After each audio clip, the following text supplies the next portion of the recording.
सफल बने, समर्थ बने, पावन बने जीवन। मीठी मुरली सुन के पाए सुख सघन। आज का चिंतन, आज का चिंतन। ओम शांति। Good morning. दिव्य बुद्धिदाता सर्वशक्तिवान परमपिता परमात्मा, स्नेह का सागर शिव बाबा, आज हम बच्चों को कह रहे हैं, संगम युग पर तुम ब्राह्मण संप्रदाय बने हो।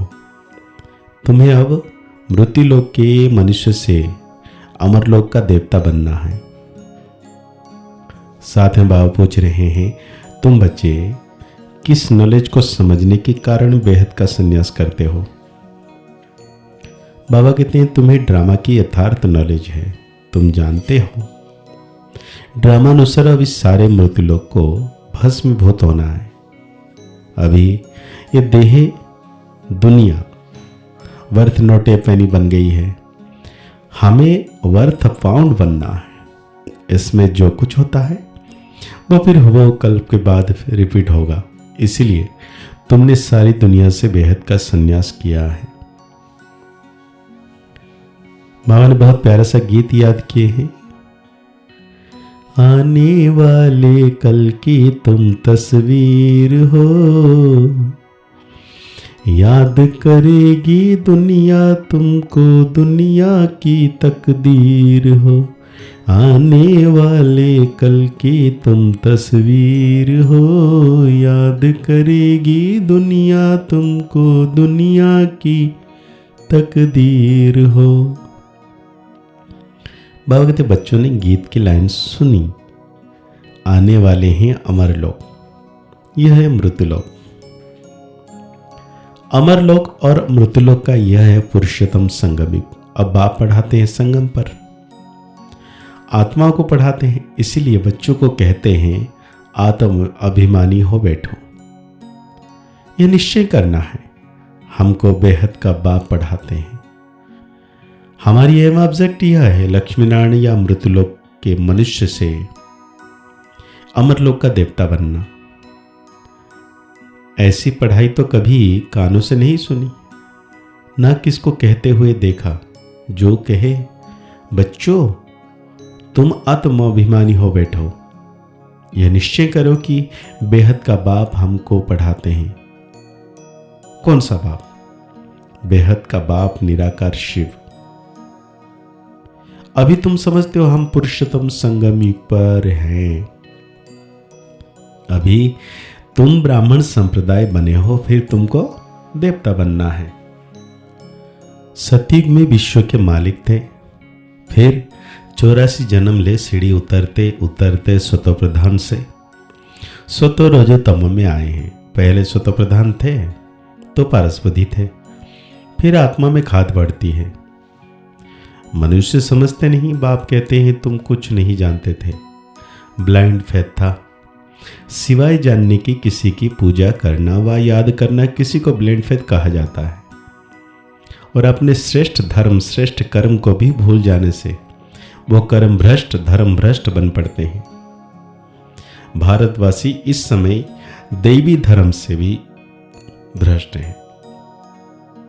बाप समझाते हैं, वास्तव में तुम हो प्रवृत्ति मार्ग वाले।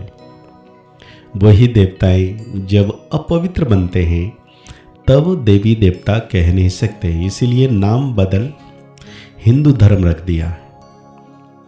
यह भी होता है ड्रामा प्लान अनुसार। सभी एक बाप को ही पुकारते हैं, हे पतित पावन आओ। वो एक ही गॉड फादर है जो जन्म मरण रहित है। ऐसे नहीं कि नाम रूप से न्यारी कोई चीज है।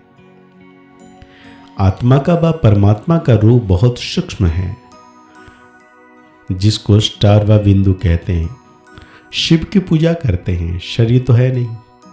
अब आत्मा बिंदी की पूजा ना हो सके, इसलिए उनको बड़ा बनाते हैं पूजा के लिए। समझते हैं शिव की पूजा करते हैं, परंतु उनका रूप क्या है वो नहीं जानते।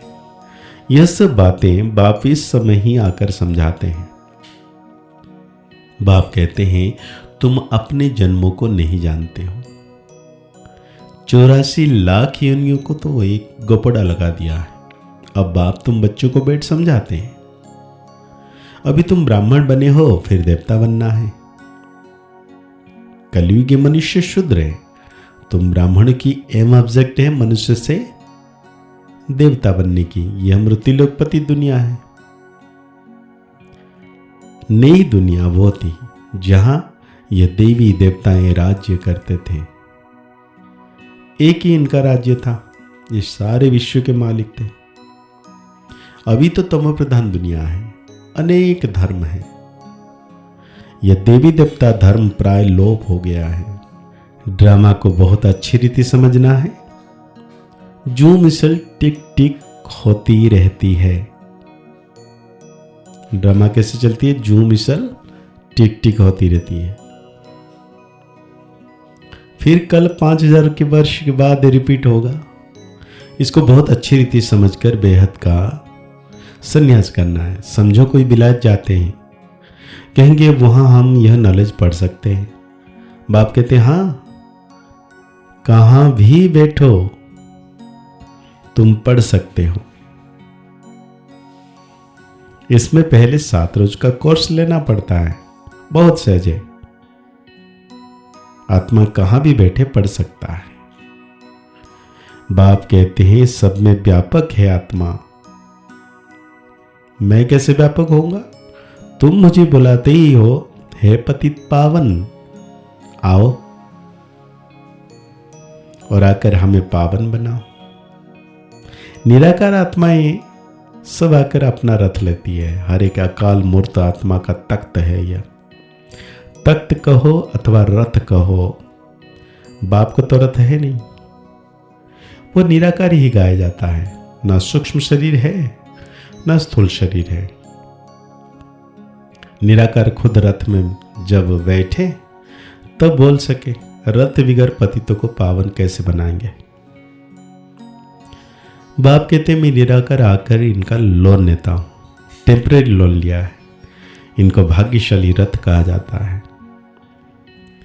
बाप ही सृष्टि के आदि मध्य अंत का राज सुनाए तुम बच्चों को त्रिकालदर्शी बनाते हैं। और कोई मनुष्य यह नॉलेज जान नहीं सकते। इस समय सब नास्तिक है। बाप आकर आस्तिक बनाते हैं। रचिता रचना का राज बाप ने तुमको बताया। अब तुम्हारे सिवाय और कोई समझा ना सके। तुम ही इस ज्ञान से फिर यह इतना उच्च पद पाते हो। इसलिए भागवत मैं आकर तुम बच्चों को सम्मुख पढ़ाता हूं जिससे तुम यह पद पाते हो। इसमें मुख्य है पवित्र बनने की बात। बाप की याद में रहना है। इसमें ही माया विघ्न डालती है। तुम बाप को याद करते हो अपना वर्षा पाने के लिए। यह नॉलेज सब बच्चों के पास जाती है। मुरली मिस नहीं करना है। तो आज बाबा धारणा के लिए कहते हैं पवित्र बनकर पक्का वैष्णव बनना है। खान पान की भी पूरी परहेज रखनी है। श्रेष्ठ बनने के लिए श्रीमत पर जरूर चलना है। मुरली से स्वयं को रिफ्रेश करना है। कहां भी रहते स्वतः प्रधान बनने का पुरुषार्थ करना है। मुरली एक दिन भी मिस नहीं करनी है। तो आज बाबा हम बच्चों को वरदान दे रहे हैं स्वकल्याण के प्रत्यक्ष प्रमाण द्वारा विश्व कल्याण की सेवा में सदा सफलता मूर्त भव। जैसे आजकल शारीरिक रोग हार्टफेल का ज्यादा है, वैसे आध्यात्मिक उन्नति में दिल शिकस्त का रोग ज्यादा है। ऐसी दिल शिकस्त आत्माओं में प्रैक्टिकल परिवर्तन देखने से ही हिम्मत व शक्ति आ जाती। सुना बहुत है, अब देखना चाहते हैं। प्रमाण द्वारा परिवर्तन चाहते हैं।